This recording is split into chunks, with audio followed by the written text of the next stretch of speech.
Bueno, como siempre me interesa mucho que terminemos las conversaciones sobre Borges y con los invitados y demás conversando un poco. Como les decía, lo mejor sería que tuviéramos un programa exclusivamente para conversar las preguntas y quizá en algún momento veamos esa posibilidad, ¿no? Y entonces podemos empezar. ¿Cómo no? Hola Ricardo, mi nombre es Pablo. Pablo. Yo venía preguntándome lo siguiente con el tema de Borges, ¿no? Y los cuentos. Que los textos tengo que volver a leerlos, como para recordarlos, para tenerlos presentes. Como que hay que volver siempre a Borges. Yo pensaba que era algo mío en mi lectura de Borges.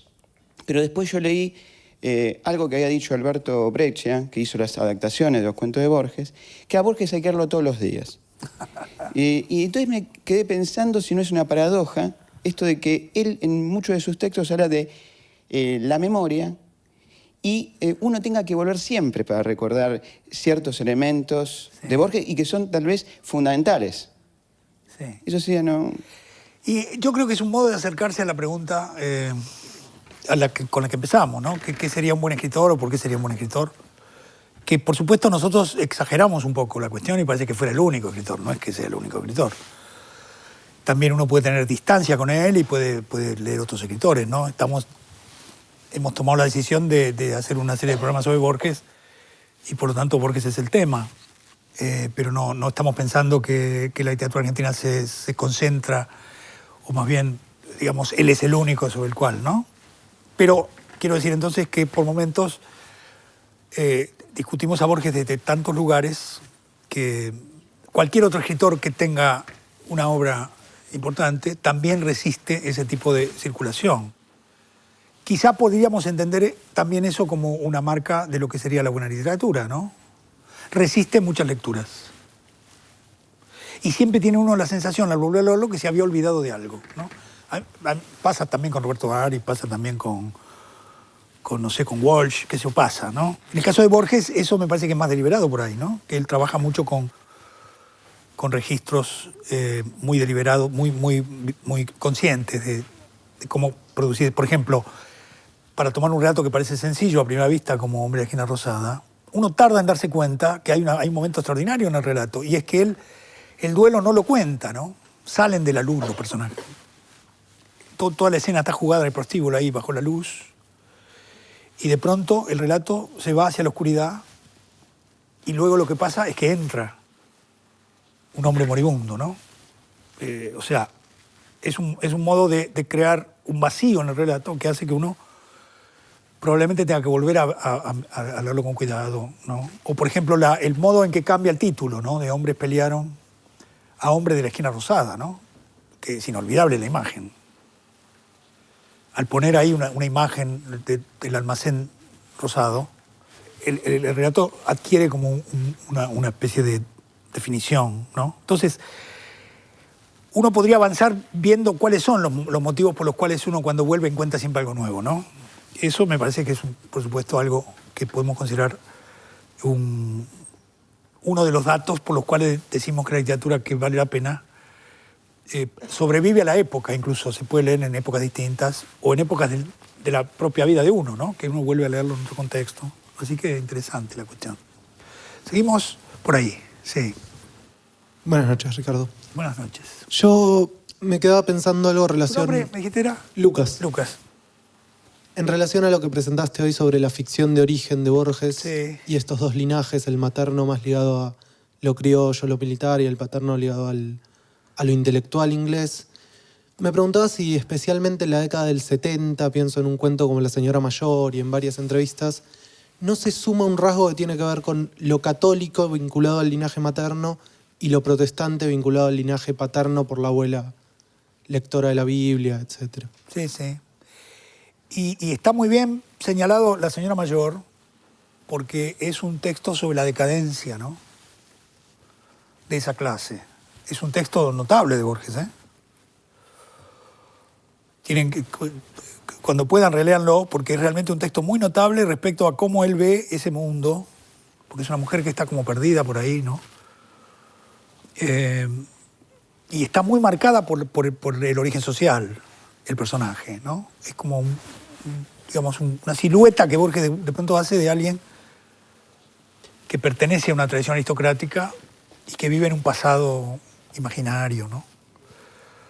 De modo que hay momentos donde encuentra uno en Borges críticas muy, digamos, muy intuitivas, qué sé yo cómo llaman a eso, y no es el tipo de crítica que uno puede encontrar en Mujica Lainez, ¿no? Que también encuentra en los grandes textos de Mujica Lainez, La Casa o los primeros, ¿no? Aquí vivieron, esos textos, donde siempre hay una exaltación de esa especie de pequeño mundo un poco atrabiliario y un poco grotesco, pero siempre es visto con mucho respeto, ¿no? Mientras que en Borges hay una mirada mucho más cáustica, ¿no? Sobre ese tipo de universo. Entonces, esas cosas son siempre muy interesantes. Yo creo que les decía eso al principio. Hay que tener en cuenta que el escritor no inventa la ideología, porque a veces le echan la culpa al escritor, y los escritores no inventan la ideología, la encuentran hecha y la trabajan. Entonces uno no puede culpar al escritor porque tiene tal posición ideológica, ¿no? La ideología o las ideas o el mundo social forman parte de la materia y cada uno la trabaja de una manera, ¿no? Y la otra cosa que me parece interesante en relación a estas cuestiones es una cosa que dice Bakhtin, ¿no? El crítico ruso, el que escribió sobre Dostoyevsky. Él usa una categoría que me parece muy productiva. Él dice, en la literatura trabaja la ideología in status nascendi, dice él, ¿no? In status nascendi, ¿no? Es decir, cuando está empezando. Que eso explicaría a Roberto Ar, ¿no? En el sentido que Roberto Ar está trabajando una serie de elementos que todavía no están cristalizados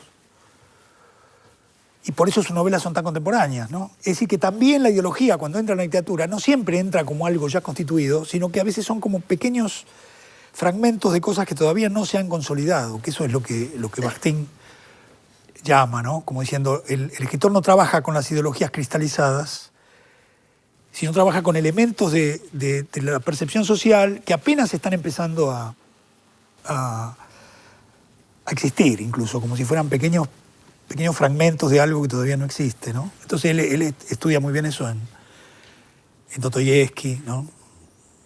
La problemática del socialismo en Dostoyevsky. La problemática de la revolución bolchevique, digamos, que todavía no, pero eso no tiene nada que ver con lo que él está contando, pero sin embargo él capta ese mundo de las pequeñas sectas. Entonces me parece que eso es muy productivo cuando uno está leyendo lo social en un texto, ¿no? Está muy bien la pregunta y muy bien la preocupación, ¿no? Sí. Mi nombre es Felipe. Felipe. Mi pregunta se afirma con algo que mencionaste hace un momento, que es que cada generación debe traducir nuevamente los clásicos. Y con una idea que te escuché hace un tiempo de que el género novela es como un género como propicio para la traducción, en cambio la poesía se siente dañada. ¿Cómo ves la conducta del Borges traductor frente a esa idea? Bueno, es muy... Mi idea es que el género, la traducción, la novela surge ligada a la traducción, ¿no? Eso se ve en el Quijote, ¿no es cierto? Lo cual diría que el relato tiene algo más que el lenguaje.